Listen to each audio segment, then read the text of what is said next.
नमस्कार, मैं हूं आपके साथ गीतिका पंत और आप देख रहे हैं जीएनटी स्पेशल। जीएनटी स्पेशल में आज बात उस धाम की जहां बिराजे हैं जगत के नाथ। हाल ही में जगन्नाथपुरी में एक ऐसी घटना हुई है जो पहली नजर में साधारण दिखती है, लेकिन लोगों के नजरिए और धारणाओं ने इस घटना को असाधारण बना दिया। दरअसल भगवान जगन्नाथ मंदिर का एक हैरान करने वाला वीडियो सोशल मीडिया पर जमकर वायरल हो रहा है। इस वीडियो में बाज जैसा एक पक्षी अपने पंजों में मंदिर के शिखर पर लगे ध्वज को ले जाता दिख रहा है। इसे लेकर यह आशंका जताई जा रही है कि ये किसी अनिष्ट का संकेत है। तो वहीं ऐसे लोग भी हैं जो इसे एक आम घटना बता रहे हैं, जहां एक पंछी उड़ता हुआ एक चटक रंग वाला चमकती हुई चीज को नजदीक आया और वो चीज उसके पंजों से उलझकर साथ खिंचती चली गई। खास बात यह रही कि वो एक आम चीज नहीं बल्कि करोड़ों के आराध्य भगवान जगन्नाथ के मंदिर की पताका थी। तभी तो जगन्नाथ मंदिर के हर रहस्य और मान्यता में अगाध विश्वास रखने वाले लोग इस घटना को लेकर भयभीत हैं। तो सवाल ये है कि भगवान जगन्नाथ के दर पर जो घटा वो महज होनी थी या एक अनहोनी की आहट।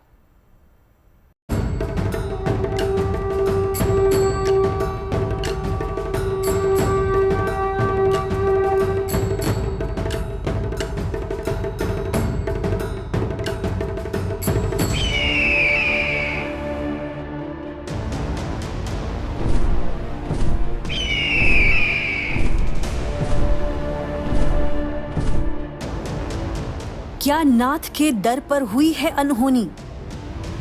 क्या ये अंत का आरंभ है? क्या ये अनिष्ट की आहट है? क्या ये अशुभ की आशंका है? या फिर ये महज एक संयोग है? क्या सोशल मीडिया पर होनी को अनहोनी का नाम दिया जा रहा है? क्या है जगन्नाथ मंदिर का सबसे बड़ा रहस्य? ये तस्वीरें ओडिशा के पुरी में भगवान जगन्नाथ मंदिर की हैं, जहां एक पक्षी मंदिर के शिखर पर लगे पवित्र ध्वज को अपने पंजों में दबाकर उड़ रहा है। ये अनोखा दृश्य देखकर लोग हैरान हैं। इन तस्वीरों में देखा जा सकता है कि एक पक्षी मंदिर के ध्वज को लेकर भगवान जगन्नाथ मंदिर के शिखर के चारों तरफ घूम रहा है। ये वीडियो सोशल मीडिया पर तेजी से वायरल हो रहा है। कई लोग इसे अशुभ संकेत के तौर पर देख रहे हैं, कई लोग इसे एक चील बता रहे हैं, तो कई लोगों का मानना है कि पवित्र ध्वज को लेकर उड़ा ये पक्षी कोई और नहीं बल्कि बाज यानी गरुड़ है। पौराणिक मान्यताओं में गरुड़ को भगवान विष्णु का वाहन माना गया है, इसलिए उसके ध्वज को लेकर उड़ने की इस घटना को लोग स्वयं भगवान जगन्नाथ की लीला और शुभ अशुभ संकेत से जोड़कर देख रहे हैं। फिलहाल मंदिर प्रशासन की तरफ से इस घटना को लेकर कोई आधिकारिक बयान नहीं दिया गया है। हालांकि मीडिया रिपोर्ट्स में स्थानीय पुजारियों के हवाले से कहा गया है कि ये एक सामान्य प्राकृतिक घटना हो सकती है। हालांकि श्रद्धालुओं की भावनाओं और मंदिर की परंपरा के मद्देनजर ये घटना चारों ओर चर्चा का विषय बन चुकी है। कुछ लोग इस घटना को लेकर अनहोनी की आशंका व्यक्त कर रहे हैं। दरअसल इससे पहले साल 2020 में आकाशीय बिजली गिरने की वजह से मंदिर के ध्वज में आग लग गई थी और इसके ठीक बाद कोरोना महामारी से पूरी दुनिया में तबाही मच गई। कई लोगों ने ध्वज के नष्ट होने की घटना को कोरोना के प्रकोप की वजह बताया था। इसलिए इस बार पक्षी के ध्वज को लेकर उड़ने की घटना को लेकर लोगों के मन में एक बार फिर अशुभ की आशंका ने सिर उठाया है। आप जानते हैं हम बचपन से ही यहाँ अधिवासी है और भगवान श्री जगन्नाथ के मंदिर में नाना पक्षी समाकुलः, इस मंदिर में नानादि विविध प्रकार की पक्षी विराजमान वास करते हैं और सुबह सुबह वो चले जाते हैं। सुख से लेकर पारा से लेकर विविध प्रकार पशु और जो प्राकृतिक नियम है, ऐसे चील सागुड़ा जैसे विविध प्रकार की जो सब पक्षी है वो आकर बैठते हैं। ऐसा नया बात नहीं है।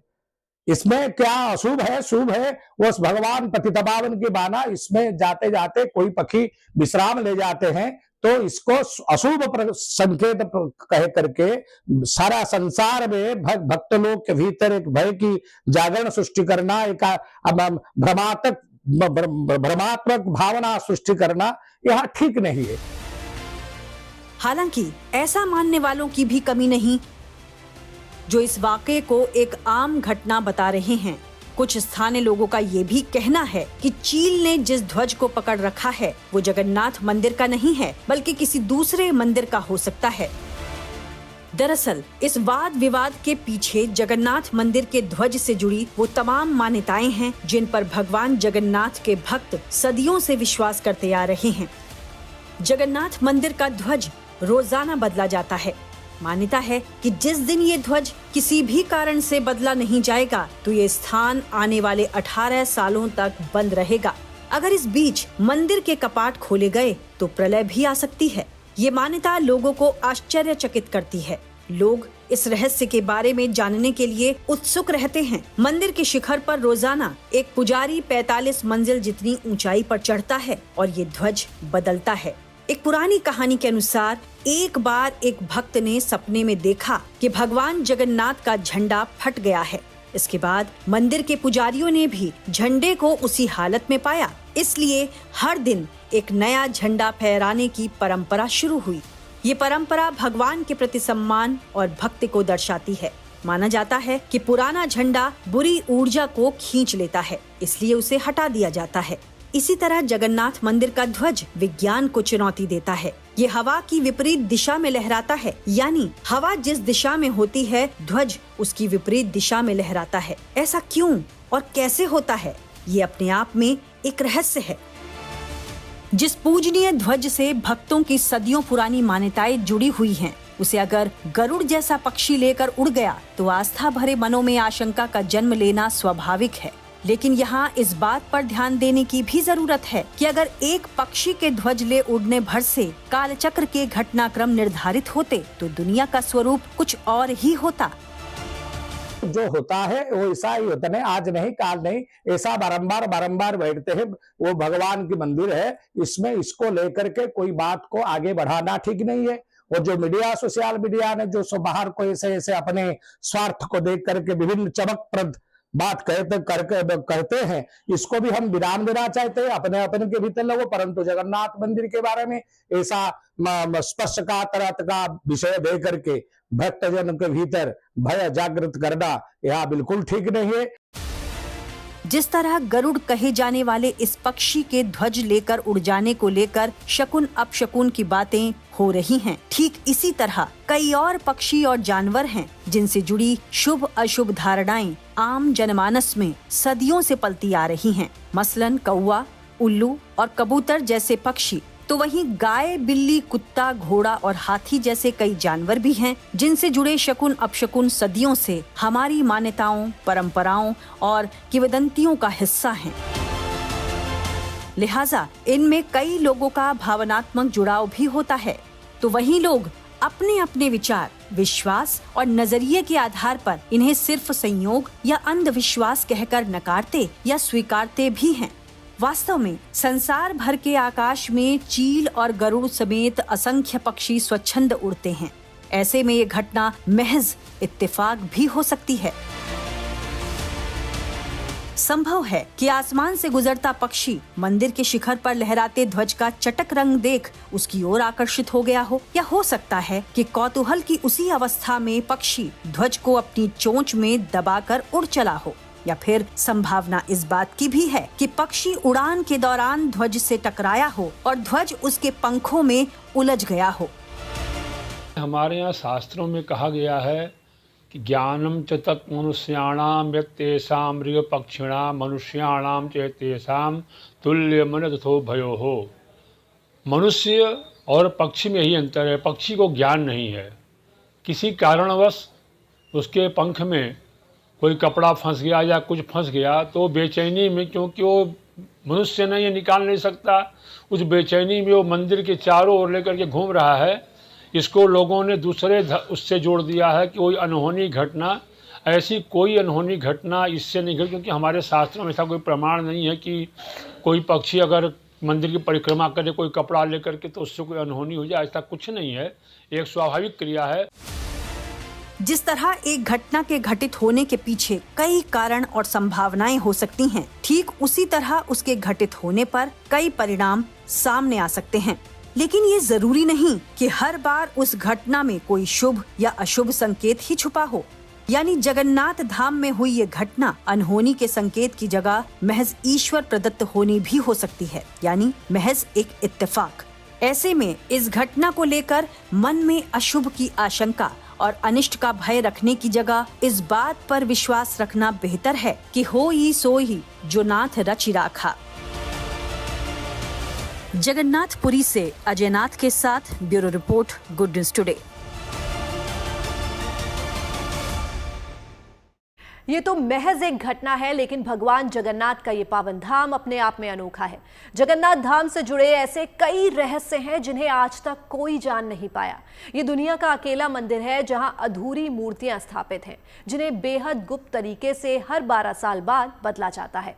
मान्यता है कि मंदिर के खजाने की रक्षा स्वयं नाग करते हैं। तो वहीं जगन्नाथ मंदिर की महारसोई, यहाँ पकने वाला प्रसाद भी दुनिया के लिए किसी रहस्य से कम नहीं है। बंगाल की खाड़ी के पूर्वी छोर पर बसी पवित्र नगरी पुरी, जहां विराजते हैं सारे जगत के नाथ भगवान जगन्नाथ। कभी उत्कल प्रदेश के नाम की पहचान रखने वाले ओडिशा की पुरी नगरी सनातन धर्म की प्राचीन और पवित्र 7 नगरियों में से एक मानी जाती है। भगवान जगन्नाथ की मौजूदगी के चलते पुरी को बद्रीनाथ, द्वारका और रामेश्वरम के साथ भगवान विष्णु के 4 धामों में से एक का स्थान प्राप्त है। माना जाता है कि द्वापर के बाद भगवान कृष्ण पुरी में जग के नाथ यानी जगन्नाथ के रूप में निवास करने लगे। यहाँ भगवान जगन्नाथ बड़े भाई बलभद्र और बहन सुभद्रा के साथ विराजते हैं।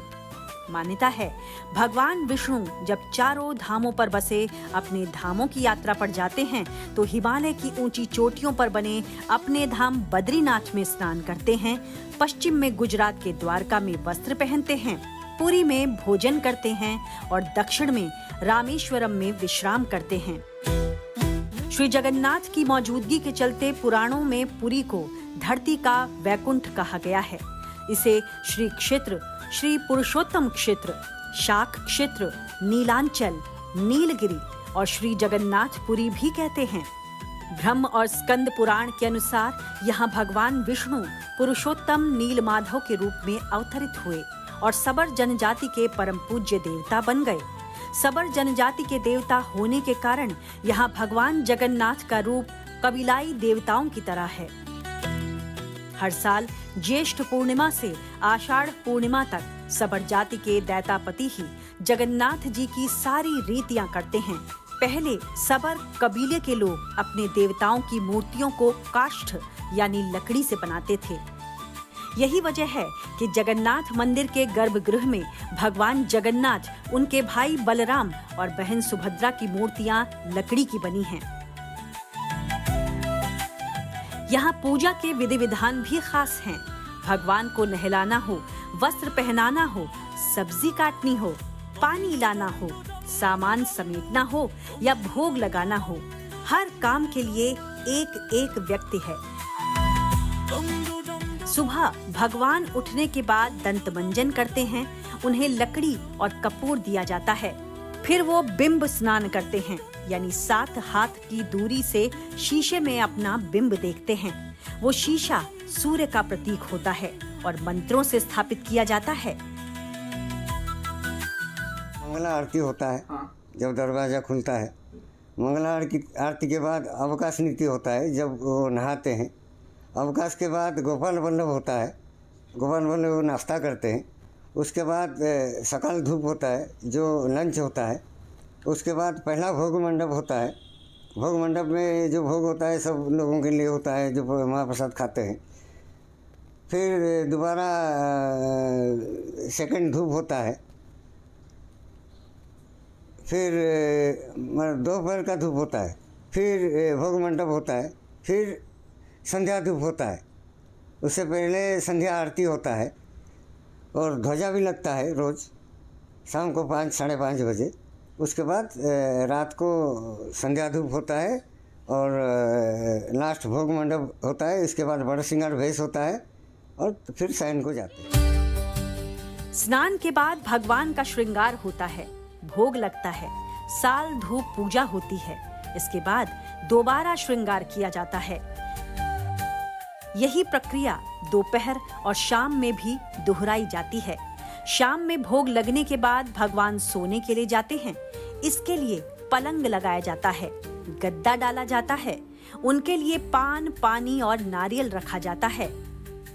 और इस पूरे काम के लिए 119 लोग लगते हैं। जगन्नाथ मंदिर में भगवान की काष्ठ मूर्ति से जुड़ी एक और कहानी का संदर्भ भी पौराणिक ग्रंथों में मिलता है। इस कहानी के अनुसार एक बार पुरी के राजा इंद्रद्युम्न के सपने में भगवान जगन्नाथ जी प्रकट हुए। भगवान ने राजा से कहा, यहीं पास में समुद्र में बड़ी लकड़ियां बह रही हैं, उन लकड़ियों से हमारी 3 मूर्तियां बनवाओ। राजा नींद से जागे और तुरंत ही भगवान की बताई जगह पर पहुंचे तो वहां बड़ी बड़ी लकड़ियां मिल गईं। इसके बाद देवशिल्पी विश्वकर्मा एक बढ़ई के रूप में राजा के पास गए और राजा ने उस बढ़ई को लकड़ियों से भगवान की मूर्तियां बनाने का काम सौंप दिया। लेकिन काम शुरू करने से पहले बढ़ई ने एक शर्त रख दी कि जब तक मूर्तियां पूरी नहीं बन जाती हैं, तब तक कोई भी मेरे कमरे में नहीं आएगा। राजा ने उस बढ़ई की बात मान ली और बढ़ई ने एक कमरे में मूर्तियां बनाने का काम शुरू कर दिया। बहुत दिनों तक जब बढ़ई ने कमरे का दरवाजा नहीं खोला तो एक दिन महारानी ने कमरे के अंदर झांकने की कोशिश की। ऐसा होते ही बढ़ई ने तुरंत दरवाजा खोला और कहा कि आपने मेरी शर्त तोड़ दी है, मूर्तियां अब तक अधूरी हैं, लेकिन अब मैं ये काम पूरा नहीं कर सकता। इस घटना के बाद जगन्नाथ जी, बलभद्र जी और सुभद्रा जी की अधूरी मूर्तियां ही मंदिर में स्थापित कर दी गईं। तभी से भगवान की ऐसी ही मूर्तियों की पूजा की जा रही है। लेकिन भगवान की इन मूर्तियों को 15 साल में एक बार बदलने की परंपरा भी है। जब मंदिरों में मूर्तियां बदली जाती हैं, शहर की बिजली काट दी जाती है। जिस पुजारी को मूर्तियां बदलने की जिम्मेदारी मिलती है, उसकी आंखों पर पट्टी बांध दी जाती है। जगन्नाथपुरी मंदिर के रहस्यों में सबसे बड़ा आश्चर्य वो ब्रह्म पदार्थ है, जिसे पुरानी मूर्तियों में से नई मूर्ति में स्थापित किया जाता है। मान्यता है कि इस ब्रह्म पदार्थ को आज तक किसी ने नहीं देखा। मान्यता ये भी है कि ये भगवान का दिल है, जो द्वापर युग से आज तक धड़क रहा है। मूर्ति बदलने वाले आज भी भगवान की धड़कनों को महसूस करते हैं। जाहिर है ये कुछ ऐसी परंपराएं हैं जो जगन्नाथ मंदिर को लाखों लाख मंदिरों में अलग बनाती हैं। जितना खास जगन्नाथ मंदिर है, उतनी ही खास यहाँ की रसोई भी है। हर जगह प्रसाद मिलता है, यहाँ जगन्नाथपुरी में महाप्रसाद मिलता है। तो ये महाप्रसाद, ये हांडी के ऊपर हांडी रहता है, हांडी के ऊपर हांडी रहता है, पहला ऊपर वाला हांडी होता है। तो ये एक चमत्कार है अपने आप ही। यहाँ रोज भगवान के लिए 56 तरह के प्रसाद बनते हैं। इसमें नारियल के लड्डू, मावे के लड्डू, दही चावल, अलग अलग तरह के पेठा, मालपुआ, दाल भात, कई प्रकार की सब्जियां, खीर, खिचड़ी जैसी चीजें शामिल होती हैं। प्रसाद बनाने के लिए कुएं के पानी का इस्तेमाल होता है, जिसे सोने के घड़े से निकाला जाता है।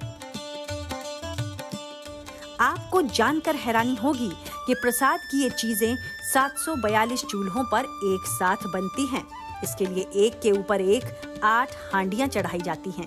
सबसे पहले ऊपर वाली हांडी का खाना पकता है, उसे उतारा जाता है, फिर नीचे वाली हांडी का खाना पकता है और इस तरह 8 हांडियों से खाना उतारा जाता है। यही प्रक्रिया सभी 742 चूल्हों के लिए अपनाई जाती है। प्रसाद बनाने के लिए करीब 1500 लोग लगते हैं। प्रसाद है, ये विश्व प्रसिद्ध है। ये वर्ल्ड का सबसे बड़ा रेस्टोरेंट है। यहाँ जितने भी लोग आएंगे वो खा के ही जाएंगे, बिना खाली पेट कोई नहीं जाता है। ये यहाँ का महिमा ऐसा है। और यहाँ ब्राह्मण और चंडाल एक संग बैठ के खाना महाप्रसाद सेवन करते हैं। भगवान जगन्नाथ के वर्तमान मंदिर का स्वरूप 7वीं शताब्दी का बताया गया है। सदियों से इस दिव्य मंदिर का अपना एक कठिन अनुशासन रहा है, परंपराएं हैं और उससे बढ़कर ऐसे तमाम रहस्य हैं जो दुनिया के लिए सदा से कौतूहल का विषय रहे हैं। लेकिन दुनिया भर के भक्त पूरी आस्था के साथ मंदिर से जुड़ी परंपराओं और रहस्यों का सम्मान करते हैं। Bureau report, good news today.